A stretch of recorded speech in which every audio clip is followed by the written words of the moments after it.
Enjoy this episode of our 4 Qs for You series brought to you by Muzzy Property Group. Welcome to another series of 4 Qs for You. Today I have home builders and owners of 5 Mile Construction, Zach Franks, and my husband, Philip Muzzy. Zach, tell us a little bit about your company. We're a spec home builder. We're doing a lot of work in Wimberley and Bastrop areas right now. Okay, so we're going to go right into the questions because these gentlemen have a lot of great information to share with us. So question number 1, can you explain what the differences are between a spec home, an inventory home, semi-custom, and custom? Sure. So a spec home is a home that's already been designed by the builder and is built over a series of months to where the buyer will actually buy it as is. There's no changes. A inventory home is usually with a master plan development, and what usually happens is the builders will sell pre-sale lots, and they'll also sell a couple homes. They'll start construction on a couple homes, and they'll sell those to individuals that don't have the time, the 8 or 9 months to buy a home, but something that's very close, maybe 2 months off. So that's what inventory home is. A semi-custom home is a home to where the design of the home has already been established.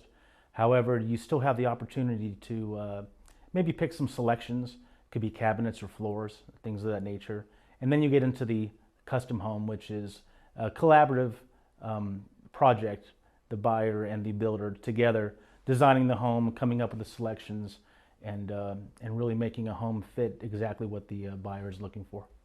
Okay, so what has your company done in the past of those categories? We've primarily stuck to spec homes just because of how things came about with us.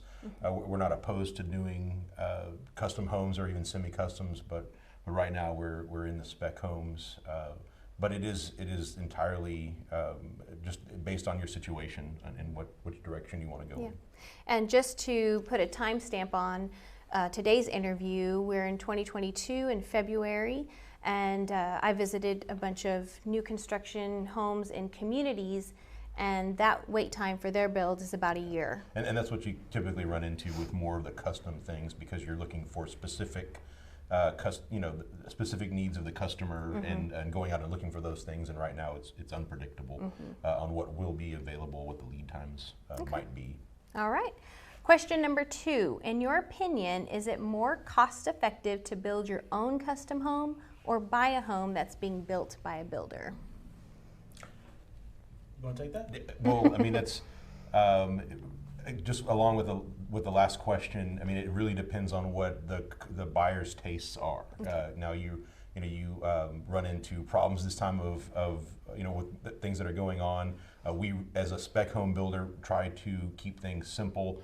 Order windows that we know are going to be in stock or won't have a tremendous lead time, but that has a lot more to do with the schedule and our own personal taste than it does an individual, a custom home situation that we would get into. So the more specific that the buyer wants to be about what they want to go into that home, even in a semi-custom, you just run into more time, and time is money. Yeah. Time is money. I mean, if I could add on to that. So, one of the advantages of having somebody build for you is they have the resources to do that.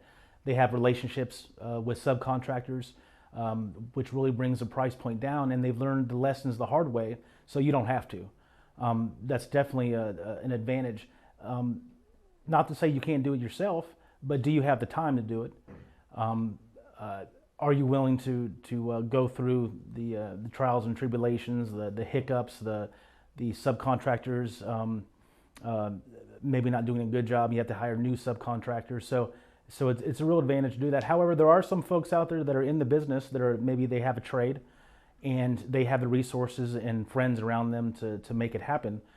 It's just, again, do you have the time to do it, and are you willing to invest in that project? Yes. And are you willing to compromise with what a builder might have already thought of? I mean, Sure. We put a lot of thought into what we're doing into our spec homes. I don't think of them as our typical spec home that I'd see, out there. But are you willing to make those compromises? And do you have, what are your options right now? Yeah, and just seeing the work that you've done and working alongside you two, the finishes that you use are very nice. Philip and I are living in an inventory home, so we know we're living through what that means. So I guess the answer, like you said, to go back, it just depends. It really depends. Okay, question number 3. This is a fun one. What is a blue tape walkthrough? Well, I can take that. I just did one an hour ago.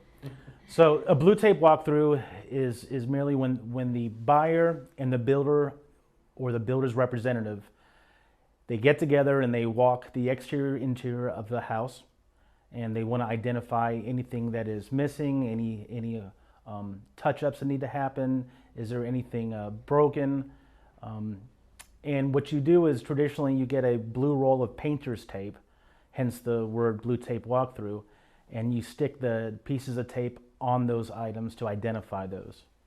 And there's things along the way. I mean, we're in the house, all the time, every day, and there are little things that get overlooked. And it's blue tape is, the way I see it in my head, is just a really good time for us to level the playing field. What is the customer's expectations? Are we seeing things the same way as how the house is coming together? And get to meet about those things. Yeah. And when does that typically happen, this blue tape walkthrough? We like to do it as close to about a week from closing, but pretty far down. I mean, we do communicate ongoing about what's going on with the house, with our houses, but that is, typically about a week out. Okay. I guess it's a pretty exciting time for the buyer because they're about a week away from owning that home. Yes, and it's a really good time. Buyers, as a buyer, there's still leverage that they have, in that situation. So, really want to be buyers to understand that's your time to scrutinize that house because after the sale, it's just there's things that we do with warranty work, but that's your opportunity to really scrutinize and help us have a smooth closing. Philip is thinking, no, take it easy on us. Well, we like to have a higher standard, keep our standards high, so we are prepared for those things. Good luck today. Very good, very good. All right, question 4. What are 3 pieces of advice you'd give to someone looking to buy a new construction home? First thing right off the top of my head, we're difficult times right now with the pandemic. So you have shortages on materials and such. So managing your expectations on the construction timeline, that's first and foremost. Put yourself in a position to where you are okay with 30 days, 60 days beyond the date that was anticipated. So a delay. A delay, absolutely. So, if just managing your expectations. Yeah, and I hate to be cliche about things that are unavailable, but it is really. We try to predict those things based on history and the things that we've seen, but it is difficult to predict, and sometimes you run into the human labor delays or material things that we just can't get, and everybody's in that situation. Yeah. I think the second one is the selection of a builder. Whether it's a father-wife combo team or a big builder, it's important to see what work they've done in the past. Have some conversations with some folks who have gone through the process with that builder, and you got to feel comfortable with the builder. That's important. Yeah, I was just thinking that. You have to find somebody that you trust to do that for you. Right. And if it's a good fit, it'll work great. But if it's just not a good fit for the customer, we all operate differently. So if it's not a good fit, you really want to try to find somebody that you can stand talking to all the time. Yeah. Because the process can be 4 months to a year, correct? Right.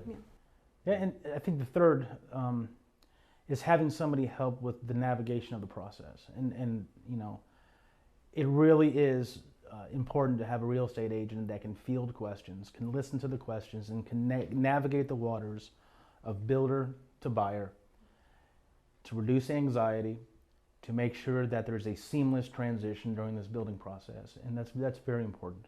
If there was a realtor you'd recommend, who would you recommend? If I got my real estate license, it'd be me.